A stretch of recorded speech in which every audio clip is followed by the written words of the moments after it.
किसी की मुस्कुराहटों पे हो निसार, किसी का दर्द मिल सके तो ले उधार, किसी के वास्ते हो तेरे दिल में प्यार, जीना इसी का नाम है। किसी की मुस्कुराहटों पे हो निसार, किसी का दर्द मिल सके तो ले उधार, किसी के वास्ते हो तेरे दिल में प्यार, जीना इसी का नाम है।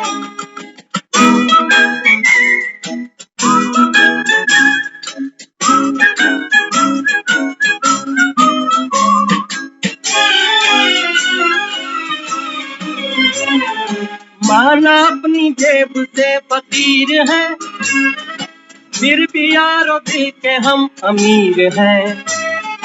माना अपनी जेब से फकीर है, फिर भी यारों दिल के हम अमीर हैं।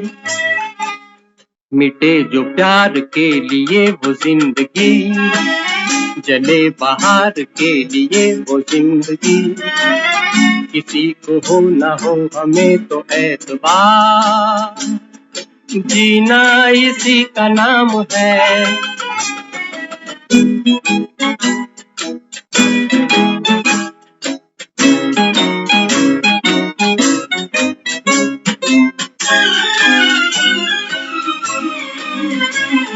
रिश्ता दिल से दिल के एतबार का, जिंदा है हम ही से नाम प्यार का। रिश्ता दिल से दिल के एतबार का, जिंदा है हम ही से नाम प्यार का। के मर के भी किसी को याद आएंगे, किसी के आंसुओं में मुस्कुराएंगे, कहेगा फूल हर कली से बार बार, जीना इसी का नाम है।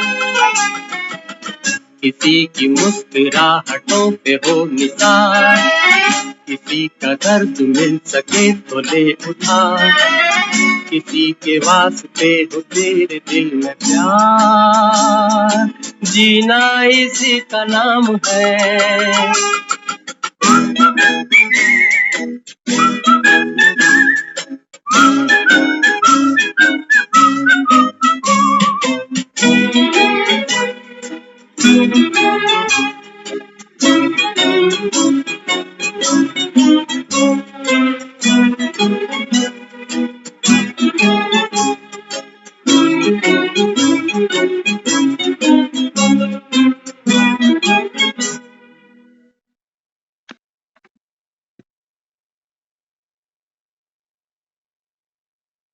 ओम शांति।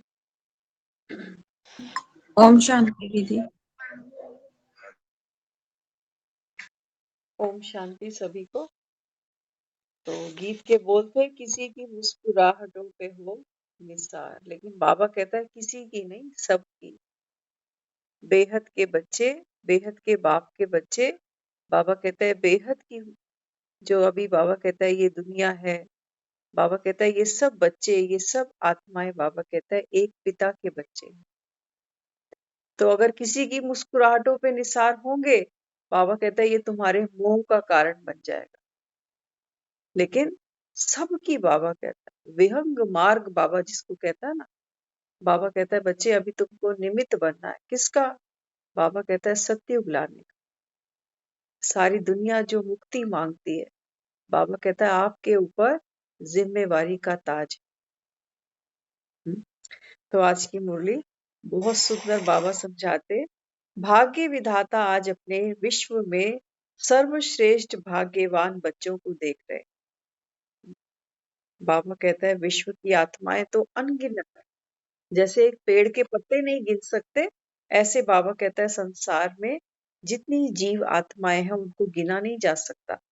लेकिन बाबा कहते हैं मेरे सामने इस समय विश्व की महान श्रेष्ठ आत्माएं बैठी हैं। हम्म? हर एक बच्चे के भाग्य की महिमा स्वयं भगवान गा रहे हैं। बाबा कहता है बच्चे आपके भाग्य की महिमा स्वयं भगवान गा रहा है। कभी सपने में सोचा? बाबा कहता है कभी सपने में सोचा था कि इतना श्रेष्ठ भाग्य बना हुआ है? बाबा कहता है बना ही था, लेकिन आपको पता नहीं था। तो सपने में कभी सोचा था कि इतना श्रेष्ठ भाग्य बना हुआ है, लेकिन बना हुआ था, बन गया। बाबा कहते हैं ये नींद ही था, लेकिन हाँ तुमको पता नहीं। हुँ? तो दुनिया के लोग तो कहते हैं कि भगवान ही सबको बनाता है, लेकिन भगवान कौन है ये तो कोई जानता ही नहीं, और भगवान की रचना क्या है ये भी नहीं जानते। हाँ, बाबा कहता है देखो भक्ति में सब कह तो देते हैं कि दुनिया भगवान ने बनाई है, हमको भी भगवान ने बनाया, लेकिन बाबा कहता है बच्चे ये नर्क मैंने नहीं बनाया। तो बाबा कहता है इस नर्क में जो तुम बैठे हो शूद्र बनकर, बाबा कहता है ये भी मेरी रचना नहीं। लेकिन वो भोले भक्त हैं, वो बेचारे कह देते हैं कि दुनिया भी ये भगवान ने बनाई और दुनिया में भेजा भी हम इस दुख की दुनिया में दुख भोगने के लिए। तो बाबा यहाँ समझाते, लेकिन आप भाग्यवान बच्चे अनुभव और फक्र से कहते हो कि हम शिव वंशी ब्रह्मा कुमार कुमारियां हैं। हमको मालूम है कि भगवान ने कैसे सृष्टि रची और कैसे ब्राह्मणों की रचना की ब्रह्मा के द्वारा। बाबा कहता है अभी तुम्हारे सामने हर बात नीट एंड क्लीन है, बिल्कुल प्रैक्टिकल, लेकिन भक्तों को नहीं पता, वो बेचारे वैसे ही बोलते जाते हैं कि दुनिया बनाने वाले क्या तेरे मन में समाई, काहे को ये ऐसी दुनिया बनाई जिसमें दुख ही दुख है। बाबा कहता है ये दुनिया मैंने नहीं बनाई। हुँ? तो वह तुम्हारा बाप भी है, टीचर भी है, सतगुरु भी है, क्या यह नशा रहता है? बाबा कहता है स्वयं भगवान तुम्हारा बाप, तुम्हारा टीचर, तुम्हारा सतगुरु बनकर तुम्हारे सामने बैठा है, क्या ये नशा रहता है? हुँ? बच्चों को खुश देख बाप दादा को भी खुशी होती है और सदा कहते वाह मेरे हरेक श्रेष्ठ भाग्यवान बच्चे। बाबा कहता है जब मैं आपको देखता हूँ तो मुझे भी खुशी होती है कि देखो बच्चों का भाग्य चमकता जा रहा है डे बाय डे। बाप के रूप में परमात्म पालना का अनुभव कर रहे हो, जिस परमात्म पालना में आत्मा को सर्व प्राप्ति स्वरूप का अनुभव होता है। अक्सर कई बार सुनते हैं ना अभी हम परमात्मा की पालना में पल रहे हैं, तो बाबा उसकी विशेषता सुना रहा है। बाबा कहता है जो आत्मा भगवान की पालना में पलती है, बाबा कहता है वो आत्मा इस संगम पर सर्व प्राप्ति स्वरूप का अनुभव करती है, पाना था सो पा लिया। परमात्म प्यार सर्व संबंधों का अनुभव कराता है। परमात्म प्यार अपने देह भान को भुला देता है, साथ साथ अनेक स्वार्थ के प्यार को भी भुला देता है। इतनी बाबा कहता है परमात्म प्यार की ताकत है, इतना बल है इसके अंदर कि बाबा कहता है ये तुमको तुम्हारा देह भान भी भुला देता है, और साथ साथ दुनिया का जो स्वार्थ का प्यार है बाबा कहता है वो भी तुमको भुला देता है, एकदम बिसर जाता है। इतनी बाबा कहता है परमात्म प्यार की पालना में पावर है। ऐसे परमात्म प्यार पालना में पलने वाली भाग्यवान आप आत्माएं हो। सबको नहीं मिलेगी ये पालना। बाबा कहता है सारे थोड़ी मेरी गोद में बैठ सकते हो। जिन्होंने बाबा कहता है कल्प पहले पाठ बजाया था, संगम के युग पर अतीन्द्रिय सुख बाबा कहता है जिन्होंने लिया था वही आत्माएं बाबा कहता है अधिकारी बनती है, क्योंकि ये कल्प कल्प की बाजी है। तो बाबा समझाते, दो शब्दों की पढ़ाई है, आप और बाप। बाबा कहता है ये सारी पढ़ाई केवल दो शब्दों की है, एक आप और एक बाप। इन दो शब्दों को चाहे चक्कर कहो, चाहे ड्रामा कहो, चाहे कल्प वृक्ष कहो, सारी नॉलेज इन दो शब्दों में समाई हुई है। और पढ़ाई में तो कितना दिमाग पर बोझ पड़ता है। स्कूलों में देखो पढ़ाई, मैथ, साइंस, हिस्ट्री, क्या क्या सब्जेक्ट्स हैं, हाँ, और कितने कितने लेसन्स हैं, आए दिन टेस्ट होते रहते हैं। बाबा कहते हैं बच्चे, दुनिया की पढ़ाई का तो क्या पड़ता है, दिमाग पर बोझ पड़ता है, और बाप की पढ़ाई से दिमाग हल्का हो जाता है। कितना बड़ा फर्क। सारी चिंताएं, बाबा कहते हैं मैं तुमको बेफिक्र बना देता हूँ कि ऐसी पढ़ाई। और दुनिया की पढ़ाई पढ़ते पढ़ते बच्चे भी दुखी हो जाते, कहते हैं कब जान छूटे। हाँ, और ये मुरली का रस ऐसा जिनको लगता है ना, कहते हैं चढ़े तो चाखे वैकुंठ रस।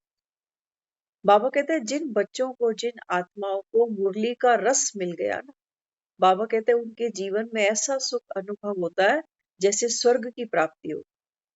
चढ़े तो चाखे वैकुंठ रस, गिरे तो चकनाचूर।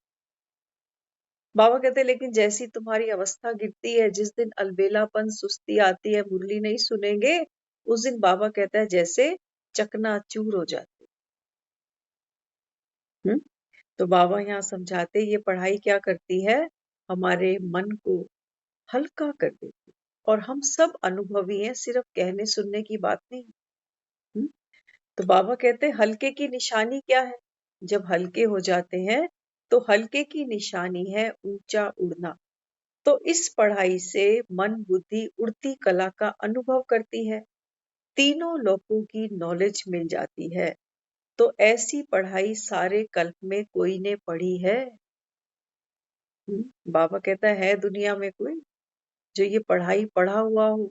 तुम्हारे ऋषि मुनि तपस्वी शास्त्रवादी, बाबा कहता है कोई भी ये पढ़ाई पढ़ा हुआ नहीं। और कोई पढ़ाने वाला ऐसा मिला? कितने तो हमने शास्त्र पढ़े, क्या क्या नहीं पढ़ा। तो बाबा कहता है ऐसा कोई पढ़ाने वाला तुमको मिला?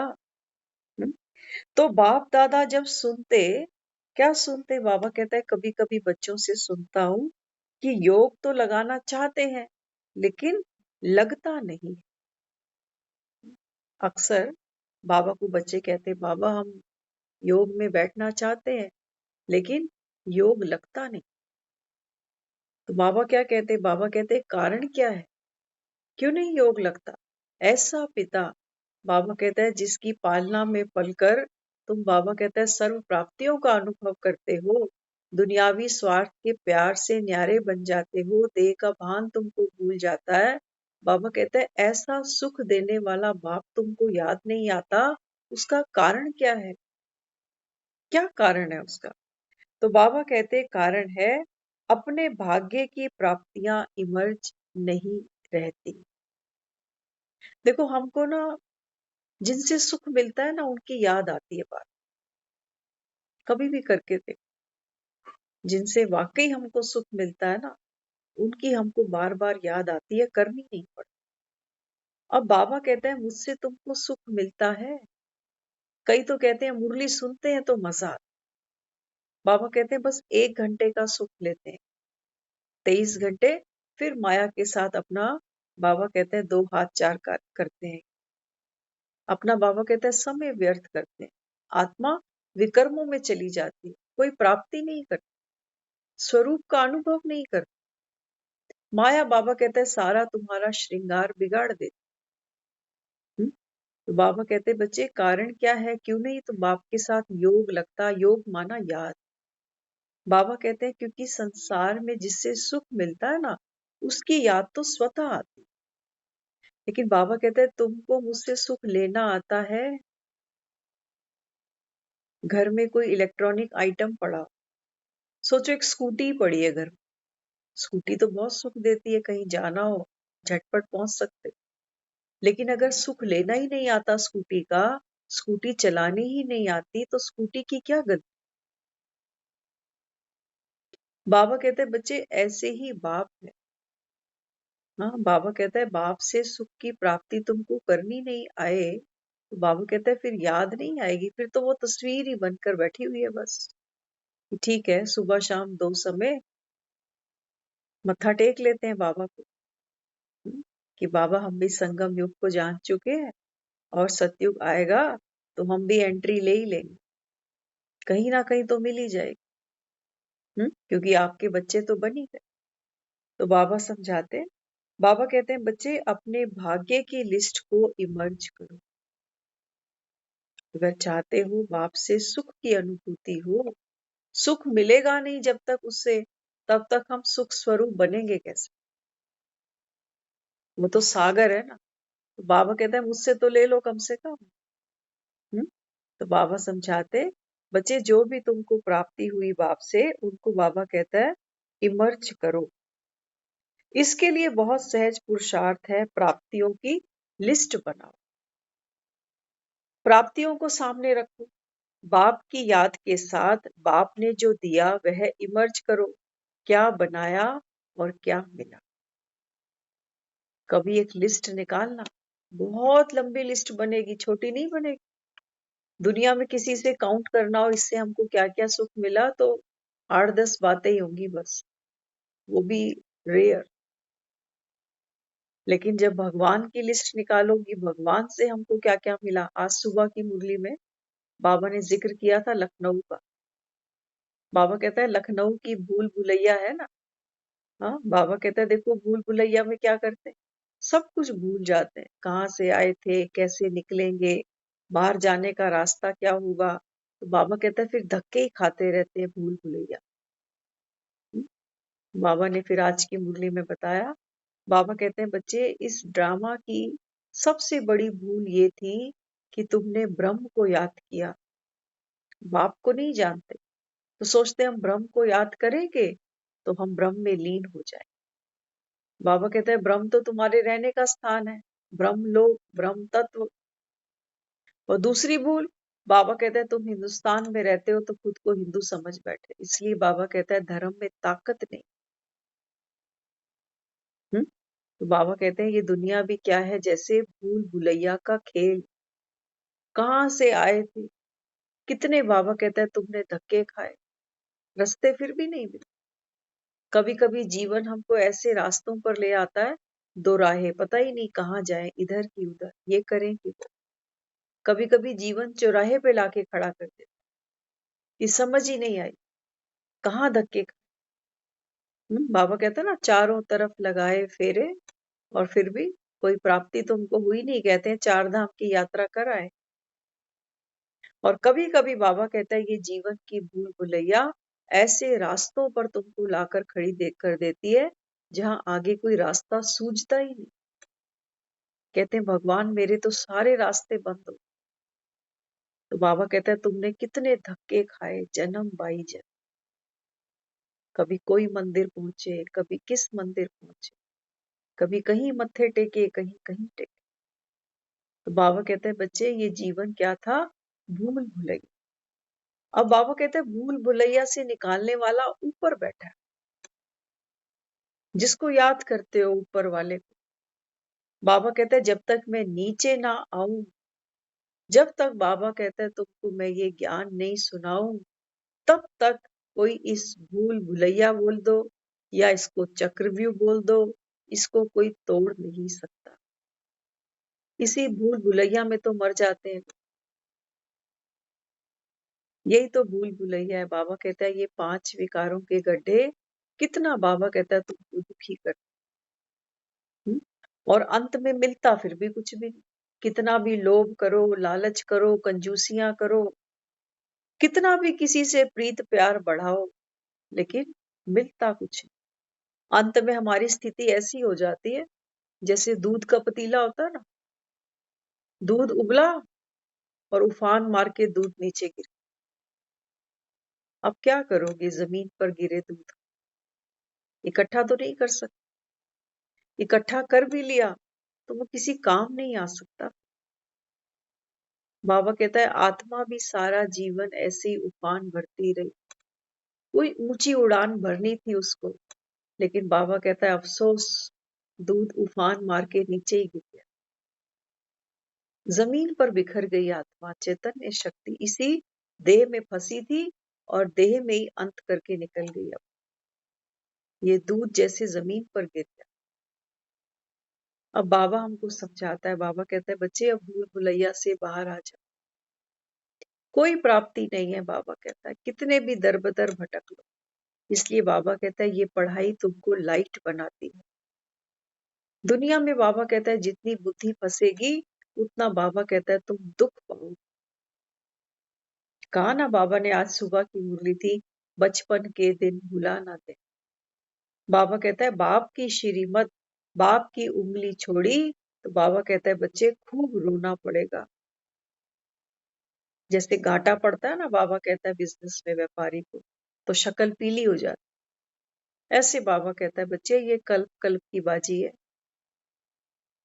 एक बार का पुरुषार्थ बाबा कहता है कल्प कल्प तुमको बाबा कहता है सहज प्राप्ति करा सकता है। कर्मों की गति बड़ी गहन है, बाबा ने आज सुबह मुरली में कहा। बाबा कहता है बच्चे 3 प्रकार के कर्म है, एक कर्म, एक अकर्म, एक विकर्म। संसार में कोई नहीं जानता, वो सिर्फ सोचते हैं कि पाप कर्म और पुण्य कर्म। बाबा कहता है जब तक तुम खुद को नहीं पहचाने तब तक बाबा कहता है कोई पुण्य कर्म तुमसे हो ही नहीं सकता। क्योंकि कोई भी कर्म करते हो ना, पीछे क्या है, लोभ है, लालच है, अहंकार है, मोह है, क्रोध है। इनके बिना तो हम कोई काम करते ही नहीं है। भले ही आप एक्सपेरिमेंट कर लेना एक दिन का। सुबह उठते हो, क्या करते हो, किस लिए करते हो, क्या क्या करते हो घर में, वही जो रूटीन वर्क होता है, किस लिए, क्यों? क्योंकि देह का अहंकार, मैं यहाँ पर मेरा जो रोल है, किसी की पत्नी, किसी की माँ, किसी की बहन, किसी की बेटी, किसी का भाई, किसी का पिता, किसी का हस्बैंड, ये देह का भान तो नचा रहा है। बाबा कहता है आत्मा समझ के कर ले, करने वाली तो आत्मा ही थी, निमित्त शरीर बनता है। बाबा कहते हैं जैसे बीज होता है ना, बीज से ही तो बाबा कहता है पेड़ भरता है। पेड़ से शाखाएं निकली, पत्ते निकले, लेकिन तुम बीज को याद रखो, बाबा कहते हैं, वो तुमको भूल जाता है। फिर अच्छा देह का भान आया, उसके साथ साथ मुंह आ गया कि बच्चे भूखे हैं, फटाफट खिलाओ इनको। मुंह से बना रहे हैं ना सब कुछ। बाबा कहता है मुंह ही फैला रहे हो, ये रोग है, ये इन्फेक्शंस है जो हमारे अंदर है, हम दूसरों को देते जा रहे। क्रोध, बच्चा खाना नहीं खा के आया, टिफिन वापस आ गया, आप देखो क्रोध, क्यों नहीं खाया? तो बाबा यहाँ हमको समझाते बच्चे, अभी तो जो भी कर्म तुमने द्वापर से किए कलयुग तक, बाबा कहता है ये सब कर्म तुम्हारे विक्रम थे। विक्रम माना हिंदी का कैलेंडर पढ़ते हो ना, अभी अभी चैत का महीना लगा था तो लोगों ने एक दूसरे को नए साल की मुबारक दी, विक्रम संवत। बाबा कहता है बच्चे ये है विक्रम संवत। हाँ, तो बाबा कहता है अभी जो भी कर्म कर रहे हो ये उल्टे कर्म, क्योंकि देह समझकर सारे कर्म करते हो, विकारों के अधीन रहकर सब कर्म करते हो। इसलिए बाबा कहता है ये है तुम्हारे विक्रम, इनका बोझ आत्मा पर चढ़ता है। आत्मा बंधन में बंधती कि मैं नहीं करूंगी तो कौन करेगा, कल को मैं नहीं रहूंगी तो कौन करेगा। ये बंधन ही तो है, ये पीड़ा ही तो है। तो बाबा कहते हैं फिर ये तो हुआ विकर्मों का कोटा। अकर्म, सतयुग और त्रेता। बाबा कहता है बच्चे यहाँ तुम करते हो अकर्म। अकर्म माना ऐसे कर्म जिनको करने के पीछे कोई भी विकार नहीं, ना कोई लोभ है, ना मोह है, ना क्रोध है, ना ईगो है, वहां कुछ भी नहीं, लेकिन कर्म सहज हो रहा है। बाबा कहते हैं वहां पर कर्मों का बोझा तुम पर नहीं चढ़ता। लेकिन द्वापर से लेकर बाबा कहता है जो भी करते जाते हो ये विक्रम बनते हैं। 4 युग हो गए पूरे, अब आ जाओ यहाँ 5वें, संगम युग। बाबा कहता है यहाँ तुम क्या करते हो श्रेष्ठ कर्म। कब से? जब से बाप की श्रीमत मिलनी शुरू होती है तब से। और वो भी पता नहीं कौन क्या करता है। बाबा कहता है ये तो तुम ही जानो। बाबा कहता है ना अपना अपनी चेकिंग खुद करो कि हम कितने पानी। हाँ, तो बाबा कहता है अपना स्वरूप देखो।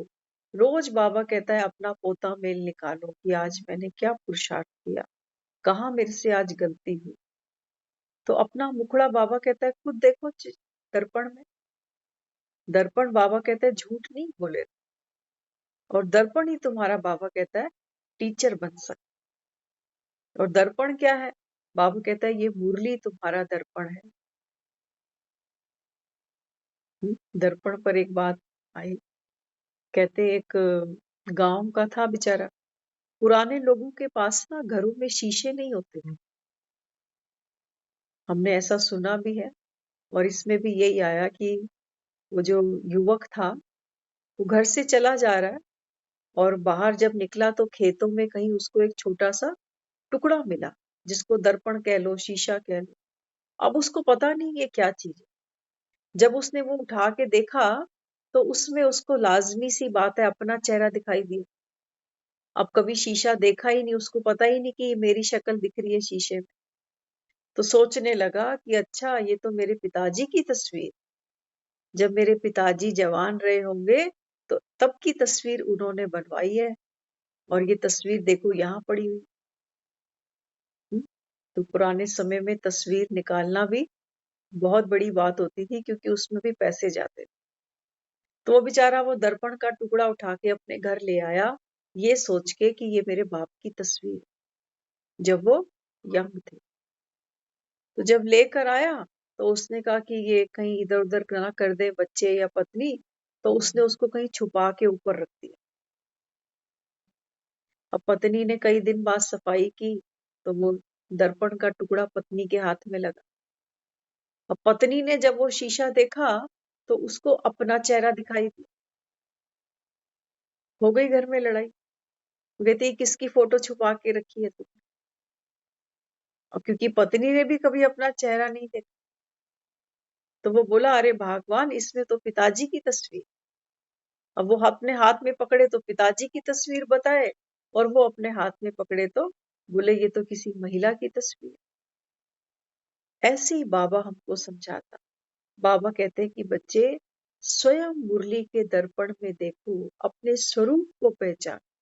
बाबा कहता है बच्चे तुम ही देवता थे, तुम ही पूज्य बन, तुम ही पूजे और तुम ही बाबा कहता है पुजारी बन। ये बाबा कहता है दर्पण में देखो अपने। ये सब नहीं देखो कि हम सारे दिन में अभी जो पुरुषार्थ करते हैं क्या अवस्था गिरती है क्या होता। हाँ, बाबा कहते हैं मैं तो तुम्हारा स्वरूप कौन सा देखता हूँ, संपूर्ण स्वरूप तुम्हारा देखता हूँ कि तुम फरिश्ता हो, थे और फिर से बनने वाले। लेकिन बाबा कहते हैं तुम दर्पण ही नहीं देखते तो तुमको भरोसा ही नहीं आता कि ये तो मैं ही। हम्म? आगे फिर बाबा ने समझाया प्राप्तियों को सामने रखो, बाप की याद के साथ बाप ने जो दिया वह भी इमर्ज करो, क्या बनाया और क्या मिला। समय विजय का घंटा बजाने के लिए आप आत्माओं को देख रहा है। भक्त आत्माएं सारा दिन याद कर रही हैं कि कब हमारे पूज्य देव आत्माएं हमारे ऊपर प्रसन्न हो, हमें मुक्ति का वरदान दे। बाबा कहता है तुम्हारे भक्त दिन रात बाबा कहता है तुम्हें याद करते हैं कि हमारी इष्ट देवी देवता कब हम पर प्रसन्न होंगे और हमको मुक्ति मिलेगी। बाबा कहता है यहाँ तुम खुद बंधनों में फंस कर बैठे। कहते हो हमें समय ही नहीं मिलता बाबा याद करने का, मुरली को फिर से रिवाइज करने का या दूसरी आत्माओं को साकाश देने का। बाबा कहता है तुम खुद बंधन में फंस कर बैठे हो माया के। बाबा कहता है तुम्हारे भक्त तुम्हारे नाम की माला जपते हैं कि हमारे इष्ट देवी देवता प्रसन्न हो तो हमको मुक्ति मिले। अब बाबा कहता है बताओ वक्त तुम्हारे लिए रुका पड़ा। हम्म? तो बाबा कहते इसलिए मुक्त बनो, मुक्ति का दान करने वाले मास्टर दाता बने। तो पहले खुद तो मुक्त होए, खुद ही मुक्त नहीं है, फंसे हुए। हाँ, बाबा कहते हैं बंधन भी तो कितने हैं ना। बाबा कहते हैं बच्चे अभी ज्ञान और योग के बल से इन बंधनों को काटो। इनमें कोई ताकत नहीं है, बाबा कहते। तो बाबा कहते बच्चे जिम्मेवार हो ना, बाप के साथ मददगार हो। बस सिर्फ गोल्डन चुन्नी ताज पहना और बाबा कहते हैं सेरामनी मनाई, इतना नहीं। सेरामनी मनाते हैं ना। हाँ, बाबा कहते हैं क्या करते हैं बच्चे, सर पे गोल्डन चुन्नी भी पहन लेते हैं, ताज भी पहन लेते हैं और सोचते हैं सेरामनी मन गई। लेकिन बाबा कहता है बच्चे फिर क्या करते हो, दुपट्टा अलमारी में रख देते हो। गोल्डन दुपट्टा अलमारी में गया। और बाबा कहता है फिर जो सर के ताज थे वो भी सब अलमारी में संभाल कर रख देते हो, बस यही मनाते हो। बाबा कहता है ऐसे नहीं करना, यह दुपट्टा गोल्डन स्थिति की निशानी है।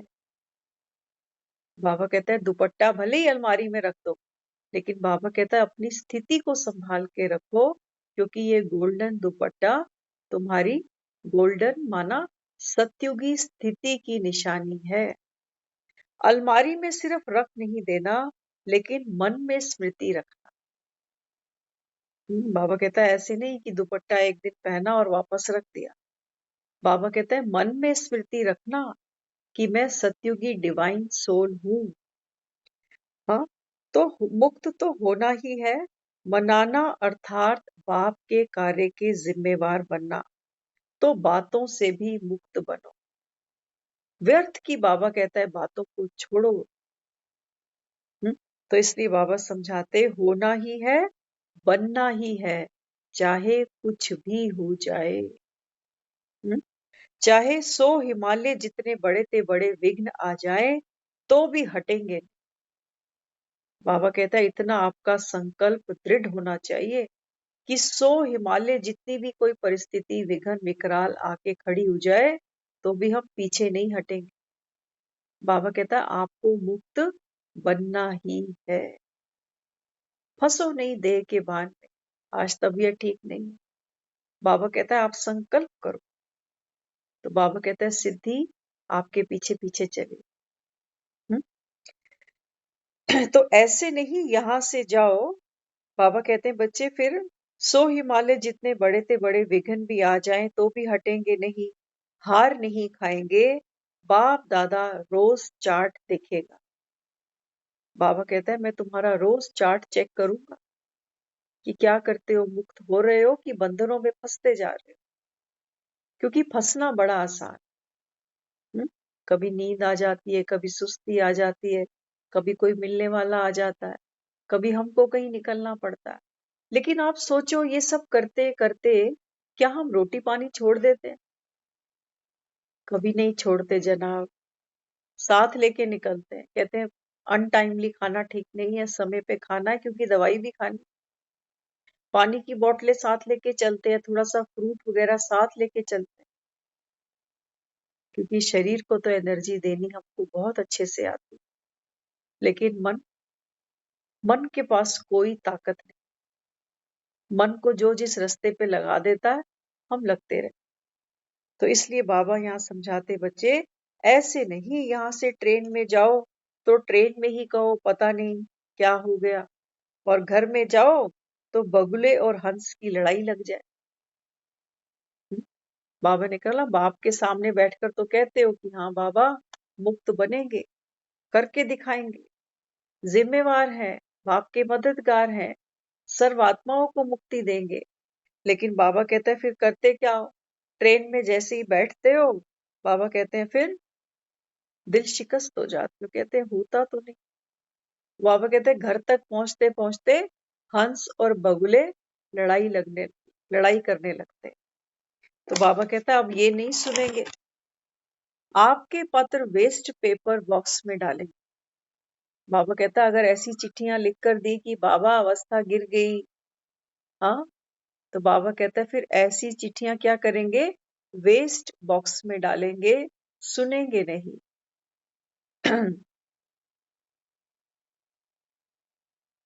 तो आगे बाबा कहते बच्चे, बैगरी लाइफ में सेंटर खुले, ऐसे आईवल के समय इस सेना ने अपने तन मन धन से निमित्त बन सेवा केंद्र स्थापन किए।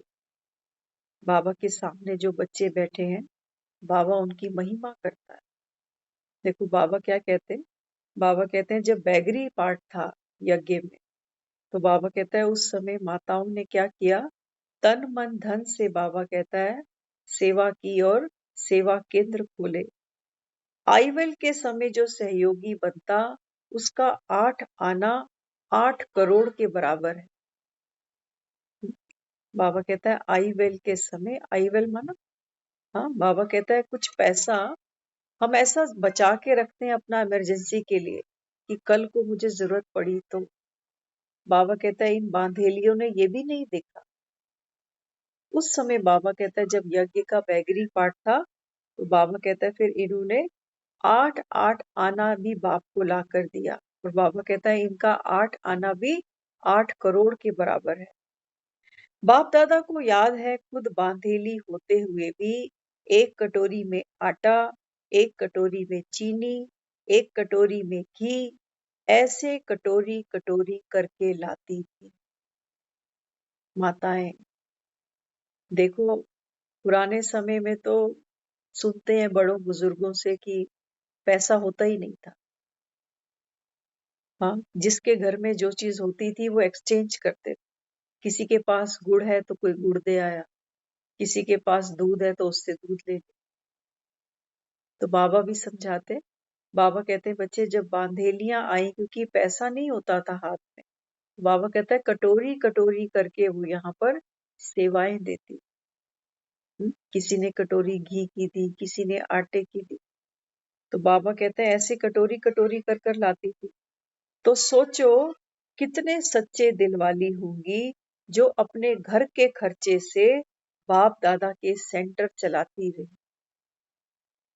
हाँ, वाकई हमारे लिए बहुत बड़ी सीख है ये, क्योंकि हम कहने में सब कह देते हैं तन मन धन से सेवा, लेकिन करनी सहज नहीं। अपने भी घर में बच्चे पालने, और उस समय तो इतनी तंगी होती थी पैसों की। हाँ, तो बाबा समझाते बच्चे अपने घर के खर्चे से भी बांधेलियों ने बाप के सेंटर चलाए हैं।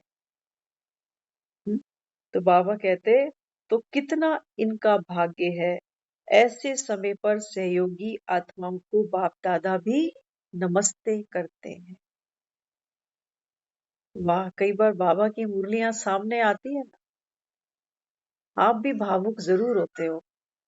सोचो वो भगवान जिसको हम दाता कहते हैं, सृष्टि का मालिक कहते हैं, वो देखो एक एक कटोरी घी आटे की बात करता है।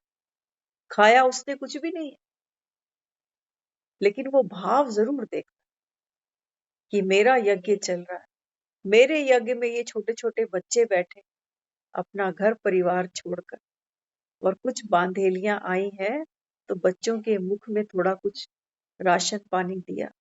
तो बाबा कहते हैं बच्चे ऐसी माताओं के आगे तो मैं भी नमस्ते करता हूँ।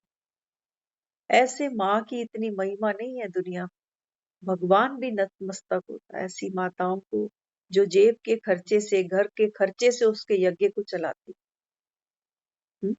तो बाबा कहते देखो सारा भागवत इन्हों का है, गोपियों की क्या महिमा की जाए।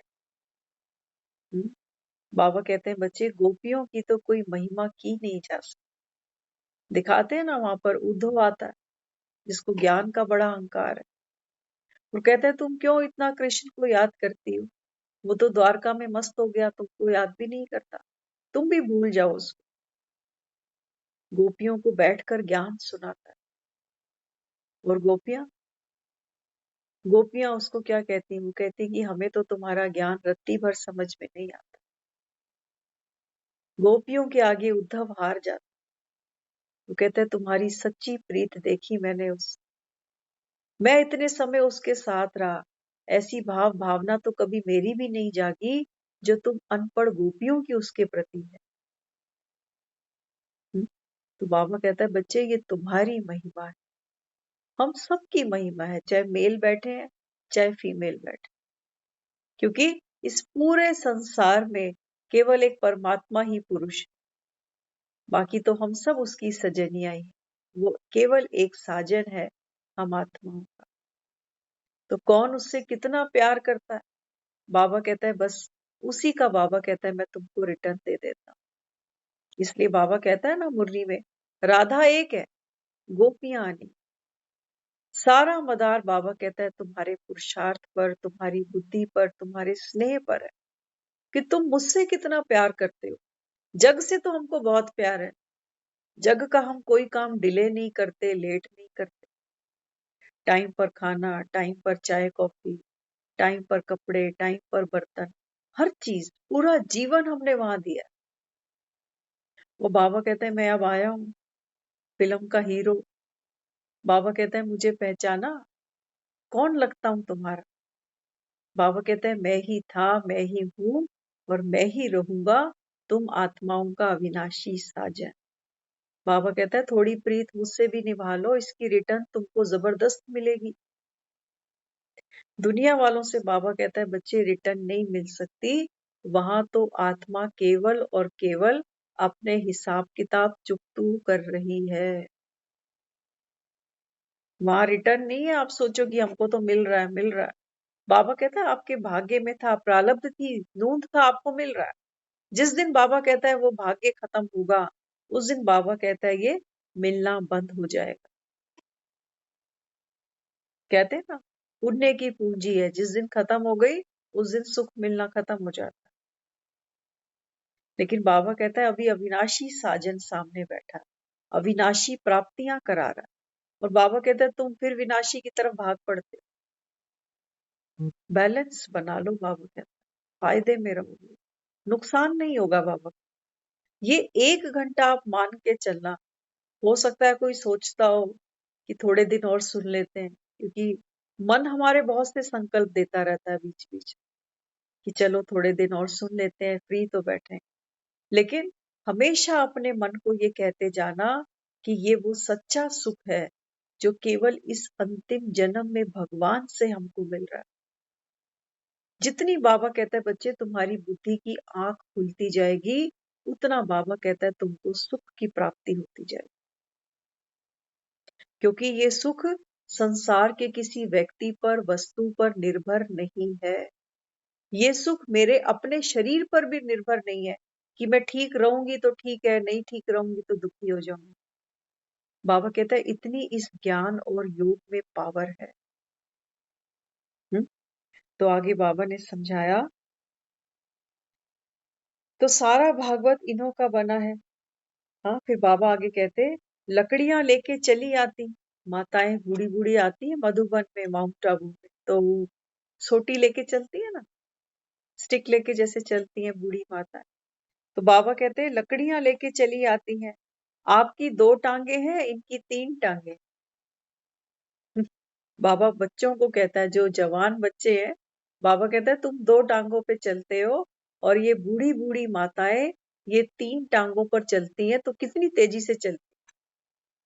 आप देखना कभी भी जो माउंट आबू में बूढ़ी बूढ़ी माताएं दिखेंगी आप, और कोई दिखे ना दिखे, लेकिन वो माता आपको 2 बजे सुबह, रात के मत बोलो उसको, वहां पर वो सुबह के 2 बजे हैं, वो सुबह 2 बजे माताएं बाबा के कमरे में मिलेंगी आप। ये भी तो बूढ़ी है, लेकिन बाबा कहता है बच्चे देह का अहंकार परमात्म प्यार में गल जाता है।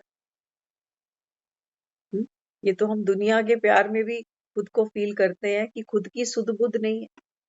कोई प्यारा अगर बीमार पड़ा होता है, अपनी दाल रोटी याद आती है, भूख लगती है, तो हम तो तब भी अपना देह का भान भुला बैठते हैं। तो ये तो भगवान बैठा है सामने। तो बाबा यहाँ समझाते, लकड़ियां लेके चली आती हैं, आपके पास 2 टांगे हैं, लेकिन इनके पास तो 3 टांगे हैं। जब चलती हैं तो बहुत अच्छी सी लगती है। हम्म इनको चला के देखो, कल इन्हों की थोड़ी यात्रा निकाल। बाबा भी देखो बच्चों से मजाक करते। बाबा कहते हैं ये बूढ़ी बूढ़ी माताएं हैं ना, इनको चला के देखो। बाबा कहते हैं कल इनकी रथ यात्रा निकालना, क्लास से लेके भंडारे तक की। तो ये चल के दिखाएंगी तुम कि कितनी गति से चलती हैं, कितनी स्पीड से चलती हैं। कोई गिरना नहीं, अगर गिरे तो फिर बाबा कहता है वहीं बैठ जाना, लेकिन गिरना नहीं। हर एक बात में मार्क्स लेना, तपस्या और सेवा दोनों दिल से करना बहुत इंपॉर्टेंट है। बाबा कहते हैं बच्चे सेवा भी दिल से करनी है और तपस्या भी। सुबह जाग रहे हैं, अमृत वेला कर रहे हैं, लेकिन एक मन पर बोझ है। बाबा कहते हैं नहीं, हम जो सारा जीवन अपने बच्चों के लिए कर रहे हैं ना, ये तपस्या से कम नहीं है, तपस्या से कम। बच्चे जब तक रोटी नहीं खाते, माँ का मन नहीं मानता खाने। बच्चे जब तक घर नहीं आते, उसको नींद नहीं आती। है ना ये तपस्या? तो दिल से कर रहे हैं कि मन मार के कर रहे हैं? दिल से कर रहे हैं, क्योंकि वहां पर मोह है हमारा, वो बंधन है हमारा। लेकिन बाबा यहाँ क्या समझाते? बाबा कहते हैं बच्चे तपस्या और सेवा, बाबा कहते हैं जो भी पुरुषार्थ करते हो ना, ये दिल से करना। बाबा कहते हैं इसमें मेहनत तुमको नहीं लगे, नहीं तो ज्यादा लंबा नहीं चलेगा। थोड़े से समय करोगे, फिर कहोगे होता तो नहीं। बच्चों को कभी कहा हमने, कहा कभी कि 25 साल से ऊपर हो गए और बना के खाओ? नहीं। बच्चे और बिजी हो जाते हैं और उनके पीछे लगते हैं, बताओ क्या खाना है। हाँ, बच्चे कभी बड़े होते ही नहीं।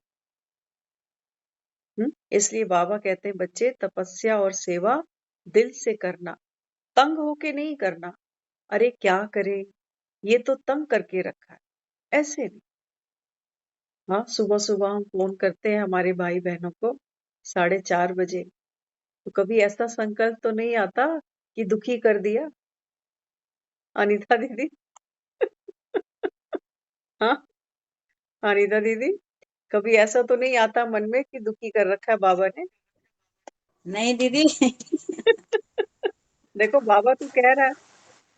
हाँ, बाबा कहता है तंग होके पुरुषार्थ नहीं करना, ऐसा नहीं अरे ये क्या, ये तो तंग करके रखा है, ऐसे नहीं। कितना भी तंग करें, लेकिन आप हर्षित रहना। हम्म, ये है हमारी तपस्या। बाबा कहते हैं बच्चे कोई आत्मा कैसी भी है, बाबा कहता है वो कितना भी तुम्हें तंग करे, तंग करे माना हर कोई अपने ही संस्कारों पे चलता है ना, तो हम देख देख के दुखी हो जाते। बाकी कौन सा हम पर कोई बम फेंक रहा है? बाबा कहते हैं बच्चे कोई आत्मा कितना भी तंग करे, लेकिन आप हर्षित रहना। प्यार से कहो क्या चाहिए। देखो बाबा हमको युक्तियां देता है। बाबा कहता है उसको प्यार से कहो क्या चाहिए, भले चीज नहीं दो। हो सकता है सामने वाला जो डिमांड करे, हम नहीं हो कैपेबल उसको फुलफिल करने के। तो बाबा कहते हैं भले चीज नहीं दो, नहीं दे सकते, कोई हर्जा नहीं, लेकिन मीठे बोल तो दे सकते हो। हम्म बाबा कहता है कोई आत्मा तंग करती है, उसको प्यार से पूछो भैया क्या चाहिए तुझे। हाँ, तो बाबा कहता है फिर अगर कोई चीज वो मांगे वो नहीं भी दे सकते, कोई हर्जा नहीं, लेकिन मीठे बोल तो दे सकते हो। मीठे बोल भी आधी चीज मिलने का अनुभव करा देते हैं। बाबा कहता है किसी से मीठा भी अगर बोलते हो ना, आधा सेटिस्फाइड तो वहां हो ही जाता है, भले उसको चीज ना भी लेके दिलाओ। तो बाबा समझाते अभी नहीं जाओ, जाओ ऐसे नहीं। बाबा कहता है उसको कभी भी टालो नहीं कि हम सुनना ही नहीं चाहते तेरी बकवास, जा तू यहाँ से। बाबा कहता है ऐसे नहीं कि जाओ जाओ, करेंगे देखेंगे दे देंगे, ऐसे नहीं बाबा। कहते ना हम कभी, हाँ हाँ देखेंगे करेंगे बताएंगे। बाबा कहता है ऐसे नहीं, दिल तो ले लो, चीज तो भले नहीं दो, और संतुष्ट करने का लक्ष्य होगा तो चीज भी आ जाती है। हम्म, बाबा कहते हैं सामने वाले का दिल तो ले लो, माना दिल तो रख लो उसका, दिल रख लो। बाबा कहता है उसका, वो बड़ी आस लेकर बाबा कहता है तुम्हारे पास आया होगा। हाँ, तो बाबा कहते हैं दिल तो ले लो, चीज तो भले ही नहीं दो, और संतुष्ट करने का लक्ष्य होगा तो चीज भी आ जाती है। सिर्फ बाबा कहता है दिल हो। अगर आपका दिल होगा ना कि ये आत्मा संतुष्ट हो, ये आपका लक्ष्य होगा, तो बाबा कहता है फिर वो चीज भी आपको मिल जाएगी। ये एग्जाम्पल बाबा ने निकाला था जो मधुबन में भंडारे में सेवाएं करते थे ना बाबा के बच्चे, है ना, जो जितने भी वहां पर बाबा के बच्चे आते हैं तो भंडारे की सेवाएं चलती कि कितने बच्चे आए हैं, क्या क्या खाने में बनेगा। तो कई बार बच्चों के संकल्प आते थे कि ये चीज खाने में बनाई जाए, तो वो बाबा के बच्चों की भी कमाल है, वो संकल्प करते थे और वो चीज सामने आ जाती। बाबा कहते हैं कभी सामने वाले को ये नहीं कहो कि ये तो हमारे पास अवेलेबल नहीं है, ये हम बना नहीं सकते। अभी हम माउंट आबू गए थे अभी तो जहां हम रुके थे पांडव भवन में, ये हमारा अपना अनुभव है तब आपको सुना रहे हैं। वहां जो लाइफस्टाइल कभी जाओगे तो देखना, बहुत, जिसको कहते हैं ना, बहुत, क्योंकि सुप्रीम होम है, वो भी बाबा का घर है, तो वहां पर जो भासना आती है वो भी सुप्रीम आती है। तो वहां हर चीज हमको, हर कंफर्ट हमको मिलता है। लेकिन इस बार हम जब वहां गए ना तो हमारे मन में एक संकल्प आया। मॉर्निंग का समय था, मुरली के क्लास के बाद हमको वहां ब्रेकफास्ट मिलता है। तो हमारे यही संकल्प था कि बाबा यहाँ हर चीज है। आइसक्रीम तक खिलाते हैं बाबा के बच्चों को इवनिंग आवर्स में, आइसक्रीम। फिर वो जो चाय नहीं पीते उनको वो देते हैं जिंजर टी और कुछ ऐसा वैसा, और वो पता नहीं क्या क्या वहाँ वैरायटीज हैं खाने पीने की। तो मॉर्निंग के समय हमको ये संकल्प आया कि बाबा यहाँ सब कुछ है, बस यहाँ डोसा क्यों नहीं होता। और आप बिलीव नहीं करोगे, जब हम वहाँ हॉल में गए तो किसी ने हमको पीछे से बोला, कहते इस रो में आपको अगर डोसा खाना हो तो यहाँ आ जाना, और यहाँ पर आपको ये ब्रेकफास्ट मिल रहा है।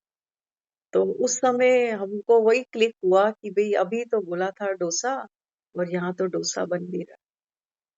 और इतना फाइन डोसा था वो, आपको, हमने दिल्ली में भी नहीं खाया ऐसा। तो बाबा चीजों की जब बात करता तो बाबा ने ये मुरली में वो भंडारे से ये निकाला कि कोई आकर बोले कि हमको ये चीज दो तो उसको मना नहीं करो। बाबा कहता है आप जब मीठे बोल बोलोगे तो वो चीज, बाबा कहता है, जरूर आपको मिली जाए, तो किसी को नकारो नहीं। बाबा कहता है आपका लक्ष्य ये होना चाहिए कि सामने वाली आत्मा, एक बार हम ओआरसी गए थे, ये भी पुरानी बात है, एक बहन हमारे साथ थी फरीदाबाद से, अब तो वो नहीं है टच में। तो उन्होंने हमको बताया था, वो भी न्यू कमर थे उस समय।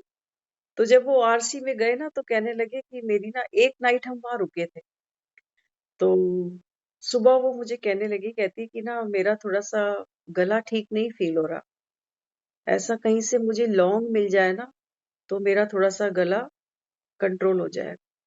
अब वहां इतना बड़ा आश्रम, वहां लौंग कहाँ ढूंढे। तो देखो मजे की बात, जब हम वहां, जो वहां की जो मेन इंचार्ज हैं आशा दीदी, उनके पास हम सबको ले जाया गया कि भाई ये बच्चे आए हैं कालका जी सेंटर से, तो हम सब ने वहां विजिट किया। और वहां उन्होंने सबको एक एक डब्बे से स्वीट निकाल के दी। और स्वीट जो थी ना, वो बहन ने मुझे बाहर आके बताया, कहती देखो मैंने आपको थोड़ी देर पहले बोला था ना कि एक लौंग मिल जाती। कहते देखो ये बर्फी मुझे मिली है ना, इस पे लौंग लगी हुई है। सोचो, नहीं तो बर्फी पे लौंग का कोई काम होता नहीं है। हाँ, तो कहने का भाव क्या, बाबा कहता है आपका लक्ष्य होना चाहिए संतुष्ट रहकर दूसरे को संतुष्ट करने का। बाबा कहते हैं चीजें हाजिर हो जाती हैं, चीजों की कोई बड़ी बात, चीज नहीं भी दे सकते, बाबा कहता है लेकिन कम से कम मीठे बोल तो बोल दो उसको। हम्म, बाबा कहते हैं ये भी तपस्या है, ये भी सेवा है। और बाबा कहते हैं तुम सोचते हो कि भाई सेवा तो वही होगी जो हाथ पैर चलाकर हो। हाँ, तो इसलिए बाबा यहाँ समझाते हैं, बच्चे सिर्फ दिल होना चाहिए। अगर ड्रामा ने तुमको निमित्त बनाया है तो कोई ना कोई विशेषता तो जरूर है। ये नहीं कहो कि हम तो नहीं कर सकते। बाबा कहते हैं ड्रामा ने तुमको निमित्त बनाया, ऐसे थोड़ी यहाँ बैठ गए। ये ज्ञान सबको नहीं मिलेगा। और मजे की बात तो ये है, मिल मिलकर भी बाबा कहता है हाथ तो आएगा लेकिन मुंह नहीं लगेगा कईयों के। सुन के चले जाएंगे, कहेंगे ठीक है आप सुनो, अपने बस की बात। उनको टीवी, न्यूज चैनल, अखबारें, दुनिया भर की लड़ाइयां, वो सब क्योंकि बुद्धि व्यर्थ से भरी पड़ी है। तो बाबा का ज्ञान फिर कहाँ ठहरे। दिल ही नहीं लगेगा यहाँ पर। क्योंकि जिसको बाबा कहता है विष्ठा खाने की आदत पड़ गई, बाबा कहता है वो ये पावन पवित्र अमृत बाबा कहता है चख नहीं सकता, क्योंकि विष खा रहे हैं ना, तो विष का स्वाद चढ़ा हुआ। तो बाबा यहाँ समझाते, बच्चे ड्रामा ने आपको निमित्त बनाया है, तो कोई ना कोई विशेषता तो है ना। सिर्फ उस विशेषता को समय प्रति समय थोड़ा सा शांत भाव प्रेम भाव से यूज करो। हाइपर नहीं हो जाओ दूसरे के बोलों को सुनकर, व्यवहार को देखकर। आप सच मानना, हम यहाँ मुरली सुनाते हैं ना आपको, तो ज्यादा तो नहीं कहते, लेकिन थोड़ा थोड़ा एक एक बेबी स्टेप चल के देखा है। और आपको डंके की चोट पे कहते हैं कि सिर्फ एक मन नहीं, बल्कि जो आसपास का परिवार है, जो और एक्सटेंशन फैमिली है, जो मिलने जुलने वाले हैं, उन सब के साथ में ना अभी टकराव बंद हो चुके हैं। नहीं तो बहुत टकराव होते, छोटी छोटी बातों पर हो जाती थी, कोई ना कोई बहस छिड़ जाती। लेकिन जब बाबा के ज्ञान को सुनते हैं, कोशिश करते हैं, कई बार मिस्टेक हो भी जाती है, हाँ, लेकिन बाबा कहता है बच्चे जितना आप स्मृति स्वरूप बनोगे, उतना बाबा कहता है ये मेरी ताकत मेरी शक्ति, बाबा कहता है आपको सपोर्ट करे। तो ये ज्ञान सिर्फ ऐसा नहीं है कि सुनते ही जा रहे हैं सुनते ही जा रहे हैं। बाबा कहता है चलोगे कब, प्रैक्टिकल बाबा कहता है तुमको करना पड़ेगा। इसलिए बाबा ने यहाँ समझाया, एक सेकंड में सब बातों से किनारे होकर अशरीरी बनने की ड्रिल करो। आज सुबह की मुरली में भी बाबा ने ड्रिल सिखाई। बाबा कहते हैं ड्रिल क्यों करनी चाहिए, क्योंकि ड्रिल तुमको पहलवान बना। बच्चे होते हैं ना, देखो सुबह सुबह लोग पार्कों में जाते हैं, एक्सरसाइज करते हैं, उठक बैठक करते हैं, कहते हैं ये सब करने से मांसपेशियां मजबूत बनती, शरीर सुडौल बनता है। ऐसे ही बाबा कहते हैं बच्चे, जब मैं आत्मा बिंदु, बाबा कहते हैं जब इस तन से तुम न्यारे हो जाते हो ना, तो बाबा कहते हैं फिर आत्मा के अंदर ग्रहण शक्ति बढ़ती है। बंधनों से बाबा कहते हैं न्यारे होने की ताकत मिलती है आत्मा। इसलिए बाबा कहता है बच्चे सारे दिन में चलते फिरते बैठते ये ड्रिल करो। ये बाबा कहता है खुद को बार बार स्मृति दिलाओ कि मैं आत्मा इस देह से न्यारी हूं, मैं करण करावन हार हूं, मेरे ही ऑर्डर के प्रमाण ये कर्मेंद्रियां चलती हैं। आप 9 बजे ऑर्डर करते हो तो आपके हाथ फोन की तरफ जाते हैं, और कोई ऐप आप नहीं डाउनलोड करते हो उस समय। 9 बजे केवल आप गूगल मीट पर ही आते हो। क्यों? क्योंकि यहाँ से इंस्ट्रक्शन है कि और कुछ नहीं, अभी गूगल मीट पे चल। और 1 घंटा आपकी फिंगर बीच में फोन भी नहीं छेड़ती, नहीं छेड़ती ना। नहीं तो देखो कितनी आदत है, बार बार फोन की तरफ हाथ चले जाते। बाबा कहते हैं बच्चे ये रुकने की पावर आपके अंदर होनी चाहिए। क्योंकि आप देखना, जो लोग प्राणायाम सीखते हैं या एक्सरसाइज करते हैं ना, तो वो हमेशा सिखाते हैं कि एक पोज में रुकना, भले ही हम कुछ सेकंड रुके, लेकिन वो कहते हैं जितना आप रुकोगे उतना आपको उस आसन का लाभ मिलेगा। रुकना जरूरी है। अगर वो सांसें भी खिंचवाते हैं ना, कपाल भारती कराएं या कोई और एक्सरसाइज कराएं प्राणायाम, तो कहते हैं सांस को भीतर रोको, रोक कर फिर बाहर फेंको। क्योंकि रोकने से हमारे अंदर वो स्ट्रेंथ बढ़ती है, फेफड़ों की शक्ति बढ़ती है। ऐसे ही बाबा हमको कहता है बच्चे ये ड्रिल करो। ड्रिल मशीन मंगाते हैं ना घरों में कील ठोकने के लिए, तो क्या करते हैं, एक ही सुराग बनता जाता है और कील अंदर चला जाता है, कितना मजबूत हो जाता है कील। ऐसे ही बाबा कहते हैं बच्चे अपने को याद दिलाते चलो मैं आत्मा हूं, ये ड्रिल करते जाओ। तो बाबा कहता है ये इतना इतना मजबूत हो जाए, बाबा कहता है ये तुम्हारा सुराग, कि कोई भी परिस्थिति, कैसी भी माया इस कील को हिला ना सके। क्योंकि इसी कील के ऊपर ये सारी तस्वीर टंगी हुई है। आप देखो आपके घर में कैलेंडर है या कोई तस्वीर टंगी है ना, तो तस्वीर दिखाई देती है, कील नहीं दिखाई देता। कील छुप जाता है पीछे। ऐसे ही बाबा कहता है कि आत्मा भी तो कील है। इस कील ने देखो ये कितनी बड़ी तस्वीर उठा रखी। अब बाबा कहता है इसकी ड्रिल करो, बार बार खुद को स्मृति दिलाओ कि मैं वो शक्तिशाली आत्मा हूं जो इस शरीर के द्वारा, इन कर्मेंद्रियों के द्वारा श्रेष्ठ कर्म करती है। ओम शांति।